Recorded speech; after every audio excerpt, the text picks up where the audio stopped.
Let's get into like trading, right? How did you get started with everything? Great question. Like everyone else's, bro, IML. I mean, Yeah, that's how I got introduced to it. You know what I'm saying? And then seeing the gurus on Instagram. And then I was like, I don't want to do the recruiting thing. I wasn't interested in, I wanted to learn the skill. So I was like, okay, how can I learn the skill? Decided to go the route of trying to get education online, YouTube. Did you try to do some recruiting though?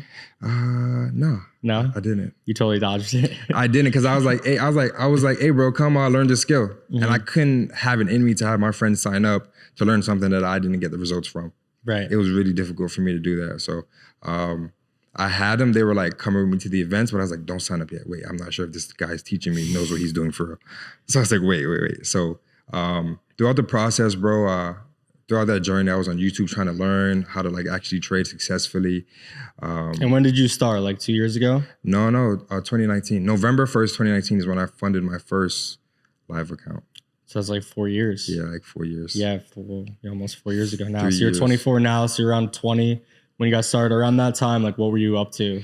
At that time, I was trying to figure out my purpose. And I think we forever are trying to figure that out. But I think it was more so of me just trying to find like my niche, you know, trying to find my lane, trying to find how I can give my gift to the world. You know, like, were you in school at this time or no? I went to real estate school to get my real estate license because I knew that most people got wealthy through real estate or like some form of entrepreneurship endeavor or business. So I was like, okay, cool. I didn't want to go to college. I didn't want to go in debt. I didn't want to take on student loans and things like that. I was like, you know what? I'm going to just save the debt, go to real estate school. It's $500 for your license and try that out. And then also what I was thinking was let me get around people that are in real estate to learn from them and rub elbows with the right people.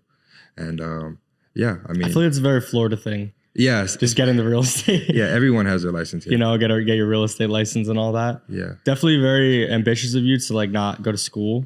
Yeah. Right? Because I'm sure there's probably pressure to go to university. Or was there at all? For me, no, not so much. Because I remember when I turned like 18 years old, bro, like, I'm like, damn, I'm 18 now. Like most kids my age are going to college or like doing things like that. And for me, it was like, I remember like asking my mom, my dad, I was like, hey, are you guys going to pay for college for me? Or like I'll probably be an engineer because I like science and shit like that.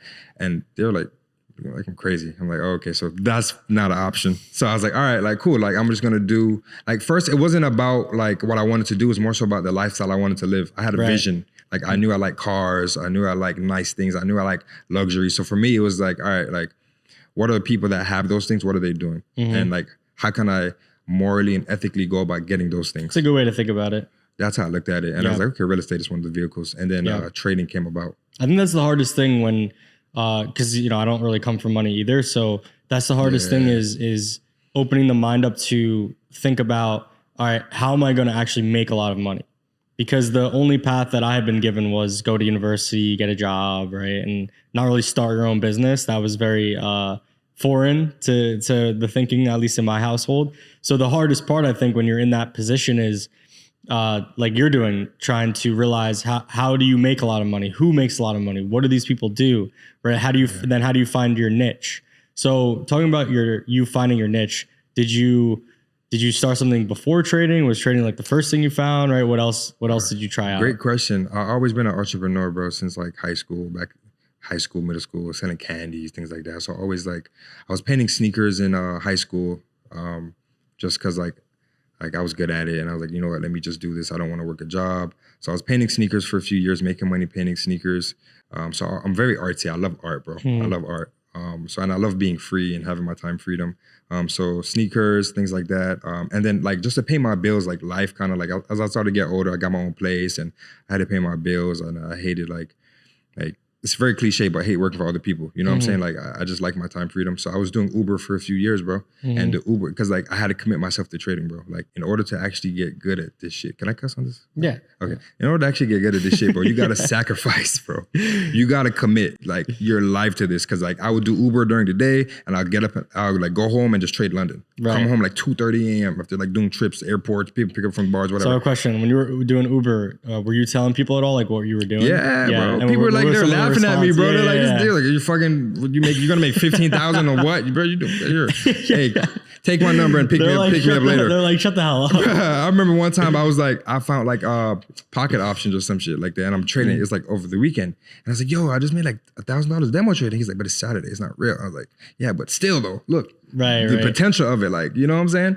And I remember they're just looking at you like you're crazy. They're looking like I'm crazy. Like, and I think for a man, like a man has to go through that process in his journey where he feels like, fuck, like you're alone, bro. Like you're by yourself, and like people are gonna like laugh at you. You have to get laughed at, because I think that does something different to you. It wakes up that beast inside of you, right, bro. And like, well, you need to have courage, right? You gotta have courage. You have to have courage. So I actually Ubered too, once upon a time, like 8 years ago. Wow. Yeah, when I was like 21. I graduated college, and then I went through this whole phase where I didn't want to work for anybody, right? So I started Ubering. So I was like, all right, I'm going to learn to trade. I was literally doing what you were doing. I was Ubering and I was trading, right? Wow. I was trying to learn how to trade.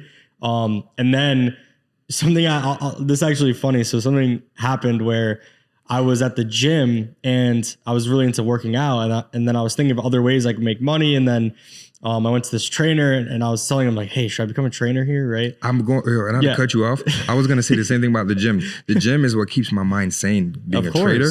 Yeah. And like, I was thinking even up to like last week, like, yo, like I have all this free time. Like I like working out. Should I become like an online personal trainer or some shit like to make extra income? But yeah, continue. That's crazy. So I'll tell you my story. So you're going to think it's funny. So basically I was going to become a trainer, which I ended up actually doing, but just did it for like a side thing for fun. Actually, I ended up doing like group fitness. But I told him this trainer, I was like, hey, you know, what is involved with getting into this? Like it was at Lifetime Gyms. I was like, how do I get a job at Lifetime Gym, right, as a trainer? Yeah. And he's like, listen, bro, like you have a degree. He's like, just go get a job. Like don't become a trainer. He's like, you have a great degree from a great school, like get a real job. And I was like, he's kind of right. So I used my degree and ended up getting a job instead. Yeah. And then later on, you know, I quit my job, whatever. But yeah, so I was Ubering, you know, learning how to trade. And so I know very, very intimately kind of what you're going through in that, because I'm in the car and this dude's like, oh, what are you doing with your life and stuff? Like we're having a conversation. He's starting to get into it. And I'm telling him about my ambitions, my vision, right? And people are laughing at you or like getting into arguments with you, right? I remember there was one time where I told the dude I was trading forex and he literally was just like, good luck. And then, you know, we got like an argument and I'm like, I'll fucking prove you wrong. Yeah. Crazy shit like that, you know? Yeah. It'll set a fire under you, bro.